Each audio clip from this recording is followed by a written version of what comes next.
आपको पता है कि दुनिया का सबसे मजबूत कांच कौन सा है जो हाइड्रोलिक प्रेस को भी हैंग कर देता है? और पानी की टंकी की साइड में ये टी पाइप क्यों लगा होता है? ये तो आपको बिल्कुल पता नहीं होगा कि सभी इमोजी येलो रंग के ही क्यों होते हैं। और क्या आपने कभी सोचा है कि सभी सीलिंग फैंस में 3 ब्लेड ही क्यों होते हैं? आने वाली 6 मिनट में सर चकराने वाले फैक्ट्स होने वाले हैं, जिनको देखने के बाद आप भी कुछ इस तरह से बोलोगे, यहाँ पे क्या हो रहा है भाई, यहाँ पे क्या हो रहा है भाई। तो चलो फिर बिना किसी देरी के शुरू करते हैं। Fact number 10। गाइस, क्या आपको पता है कि दुनिया का सबसे मजबूत कांच कौन सा है? चलो दिखाता हूँ। गाइस, ये है प्रिंस रूपर्ट ड्रॉप, जिसको दुनिया का सबसे मजबूत कांच कहा जाता है। इसकी मजबूती का अंदाजा आप इसकी इनक्वालिटी से लगा सकते हो। अगर इस पर गोली चलाई जाती है तो ये गोली को भी चकनाचूर कर देता है, और अगर इसको हाइड्रोलिक प्रेस के नीचे दबाया जाता है तो ये हाइड्रोलिक प्रेस को भी हैंग कर देता है।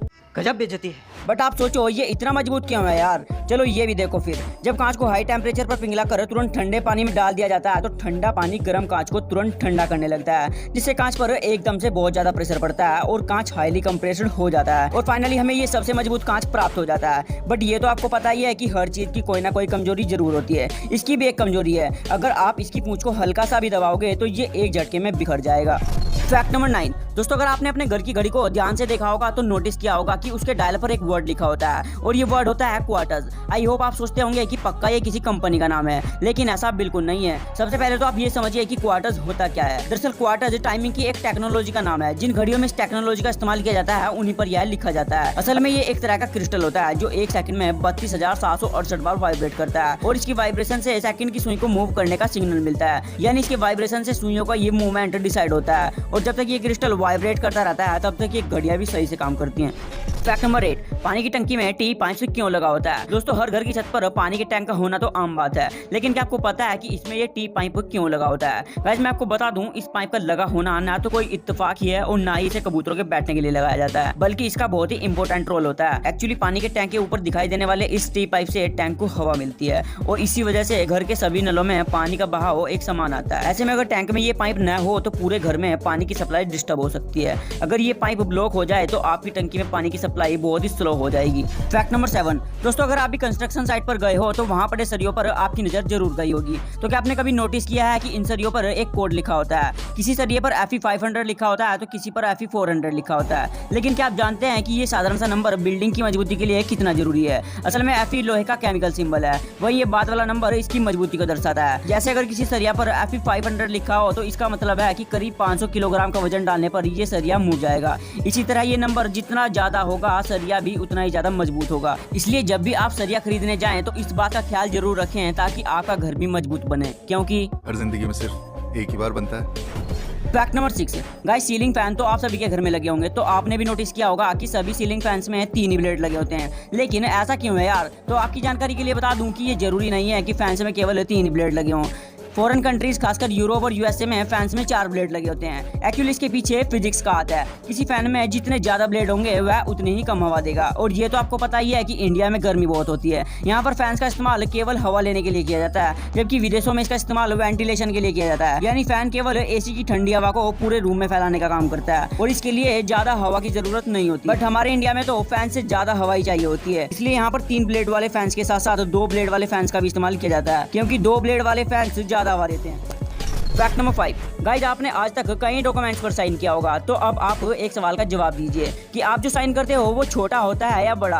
अब आपको लग रहा होगा कि ये क्या बेहुदा सवाल है यार, तो चलो आपको थोड़ा साइकोलॉजी सिखाता हूँ। साइकोलॉजी के अकॉर्डिंग आपका सिग्नेचर आपकी पर्सनैलिटी के बारे में बताता है। जिन इंसानों की हैंडराइटिंग से बड़े उनके सिग्नेचर होते हैं वो अपने काम के प्रति बहुत ही जिज्ञासु होते हैं। वहीं अगर किसी के सिग्नेचर हैंडराइटिंग से छोटे हैं तो वो ये बताता है कि वो अंडर कॉन्फिडेंट है और वो अपनी बातों को दूसरों के सामने सही से नहीं रख पाते। वहीं जो लोग अपने सिग्नेचर का पहला अक्षर बड़ा बनाते हैं और बाकी अक्सर छोटे और क्लियर लिखते हैं, वो कॉन्फिडेंट होने के साथ साथ अपनी मंजिल को पाने के लिए पैशनेसिव भी होते हैं।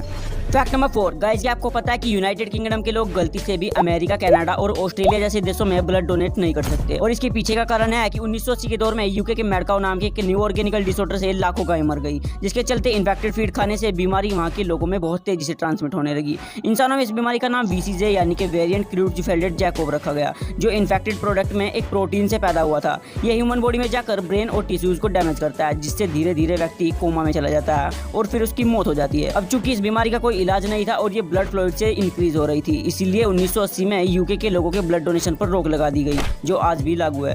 फैक्ट नंबर 3, गाइस अगर आप भी व्हाट्सएप पर दोस्तों के साथ चैटिंग करते हो तो शायद ही ऐसा होगा कि आपने इमोजी का यूज ना किया हो, और बिना इमोजी के तो बातें करने में फीलिंग ही नहीं बन पाती यार। बात तो सही है। अच्छा, मैं जब भी इमोजीज को स्क्रॉल करके देखता हूँ तो मोस्टली इमोजी येलो कलर के होते हैं, बट ये येलो ही क्यों होते हैं, किसी और रंग के क्यों नहीं? देखो, इसके पीछे की वजह है कि इमोजी का ये येलो रंग हमारी स्किन टोन से काफी मैच करता है। इस रंग की वजह से दो लोग बातचीत के दौरान कनेक्टेड फील करते हैं। So yellow emojis positive emotions के लिए यूज किए जाते हैं। फैक्ट नंबर 2, गाइस ये तो आपने भी सुना होगा कि दारू पीने के बाद व्यक्ति सच बोलता है, तो चलो देखते हैं इस बात में कितनी सच्चाई है। हाँ, ये तो सच है कि दारू पीने के बाद व्यक्ति के सोचने समझने की शक्ति कम हो जाती है, उसके माइंड में जो कुछ भी आता है वो बोल देता है, जो काफी बार सच भी होता है और झूठ भी। इसका कोई साइंटिफिक रीजन नहीं है कि दारू पीने के बाद व्यक्ति सच ही बोलता है। दारू पीने के बाद व्यक्ति झूठ भी बोल सकता है, और कभी कभी तो व्यक्ति नशे में ऐसी बातें बोल देता है जिनका कोई मतलब ही नहीं होता, और कोर्ट में भी नशे में चूर व्यक्ति की बातों को गवाही के तौर पर नहीं लिया जाता। तो 100 बात की एक बात, नशे में बोली गई बातें सच या झूठ कुछ भी हो सकती हैं।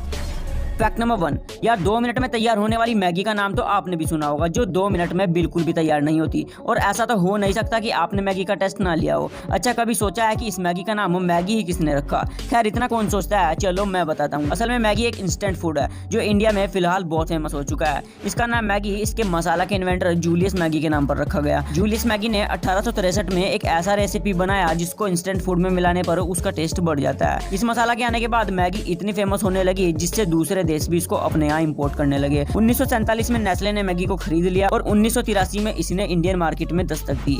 उसके बाद से मैगी की पॉपुलैरिटी का तो आपको पता ही है।